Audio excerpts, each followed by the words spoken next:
আসসালামু আলাইকুম সবাইকে। আশা করি সবাই অনেক ভালো আছেন আর আলহামদুলিল্লাহ আমরাও অনেক ভালো আছি।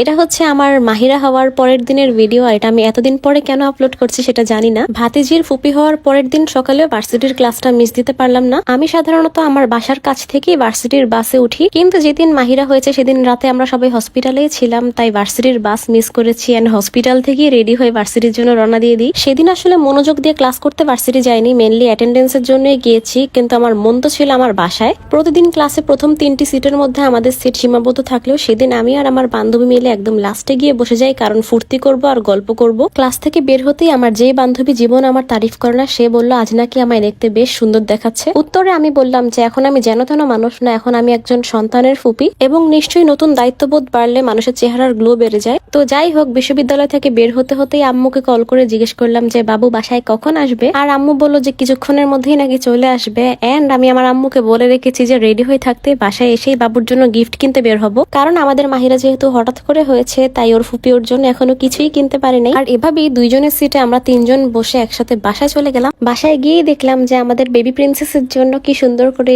ডেকোরেশন করা হচ্ছে। বাবু হওয়ার পর কিন্তু আমরা একটা জিনিস খুব মেনটেন করার ট্রাই করি, সেটা হচ্ছে ওর ছবি যেন কোথাও না যায়, কারণ বদনজর খুবই খারাপ জিনিস আর এত ছোট বাবুর ছবি তো দেয়াই উচিত না। কিন্তু আসলে সেটা চেষ্টা করেও লাভ হয়নি, কারণ সেম হসপিটালের ড্রেস আপে অন্য বাবুদের ছবি নিয়েও সেটা চালিয়ে দিয়েছে ফাহিম বেয়ার বাবুর নাম করে। এমনকি ফাহিম বেয়া যখন মাহিরার সাথে একটা ছবি তুলে ওর ফেসে স্টিকার দিয়ে একটা স্টোরি দিয়েছিল, তখন ওই স্টিকারটাও এডিট করে অন্য একটা বেবির ছবি কিভাবে জানি লাগিয়ে দেয়। এখন মেবি এডিট করে পৃথিবীর সবকিছুই করা সম্ভব, কিন্তু আলহামদুলিল্লাহ এখন পর্যন্ত মাহিরার কোনো ছবি আপলোড করা হয়নি অথবা কেউ দেখেনি, কারণ হসপিটালে যখন অনেক মানুষ মাহিরাকে দেখতে চেয়েছিল তখন ফাহিম বেয়া স্ট্রিক্টলি সবাইকে মানা করে দিয়েছিল কোথাও যেন কোনো পিকচার ক্লিক না হয়। তো যাই হোক, আমি ভার্সিটি থেকে এসে তাড়াতাড়ি মাহিরার গিফট কিনতে চলে যাই। আমার অনেক আগে থেকে ইচ্ছা ছিল যে আমি এরকম বাটি চামচ কিনবো, কারণ আমার কাছে জিনিসটা অনেক কিউট লাগে। তবে আমি কিন্তু এটাতে করে ওকে কিছু খাওয়ানোর উদ্দেশ্যে নেইনি, যেহেতু সোনা বা রূপার কোনো পাত্রে কিছু খাওয়া হারাম। আমার জাস্ট ইচ্ছা ছিল যে আমি ইউনিক কিছু দিব, যেহেতু চেইন, ব্রেসলেট, চুড়ি এসব কেউ না কেউ দিয়েছে, তাই আর কি একটা শখের জিনিস হিসেবে এটা কিনা। আর এমনিতেও গোল্ডের জিনিস যেহেতু থেকেই যায়, তাই দিলে তো ক্ষতি নেই। তো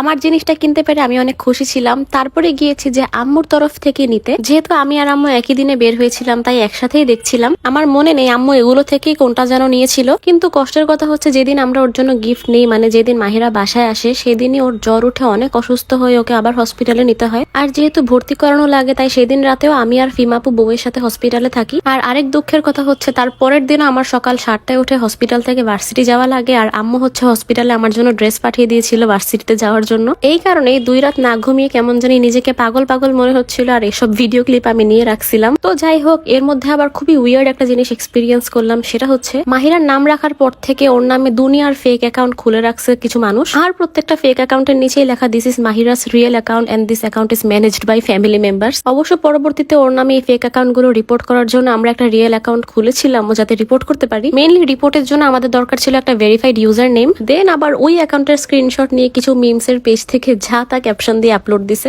অবশ্য এখন কাকে কি ব্লেম দেবে, এখন negative caption and misinformation মানে হচ্ছে রিচ আর রিচ, এটাই ট্রেন্ডিং। মানে এখন সিস্টেমই হয়ে গিয়েছে অডিয়েন্সের সাথে মাইন্ড গেম খেলে কিভাবে রিচ নেওয়া যায়, আর এটা এখন অনেক অডিয়েন্স বিবেচনাও করে না। অনেক না, সত্যি বলতে কিছু audience. But I must say যে সোশ্যাল মিডিয়াটা ধীরে ধীরে একটা মিথ্যার জগৎ হয়ে যাচ্ছে। তো যাই হোক, আল্লাহর রহমতে যখন মাহিরা সুস্থ হয়ে বাসায় ফিরে, তখন আমরা ওর জন্য ছোট্ট একটা আয়োজন করি। সেদিন মাহিরার নানা নানু খালামুনি সবাই ওর জন্য গিফট নিয়ে আসছিল, আর আমরা হচ্ছে একটু ভিডিও ক্লিপ নিচ্ছিলাম। আয়োজন বলতে আর কি সবাই একটু একসাথে হওয়া, গেট টুগেদার, মাহিরার উসিলাতেই হওয়া। মাহিরা আসার পর থেকে আলহামদুলিল্লাহ আমাদের লাইফে অনেক পজিটিভ চেঞ্জেস এসেছে। যেমন এখন সকালে ঘুম থেকে ওঠার পর দেখি যে কে যেন আমার পাশে শুয়ে কোন কোন শব্দ করছে। অবশ্য একদিক থেকে আমার অনেক লাভ হয়েছে, এখন আমি পড়তে বসার টাইমে ওকে আমার বুকের উপর শুয়ে তারপর পড়তে বসি, তাতে আমার হাতে ফোন ওঠে না, পড়ায়ও মনোযোগ হয়। তো এই তো আজকের ভিডিওটা এই পর্যন্তই। দেখার জন্য থ্যাংক ইউ সো মাচ সবাইকে। সবাই ভালো থাকবেন, সুস্থ থাকবেন, এন্ড আমার আর আমাদের মাহিরার জন্য দোয়া করবেন। আল্লাহ হাফেজ।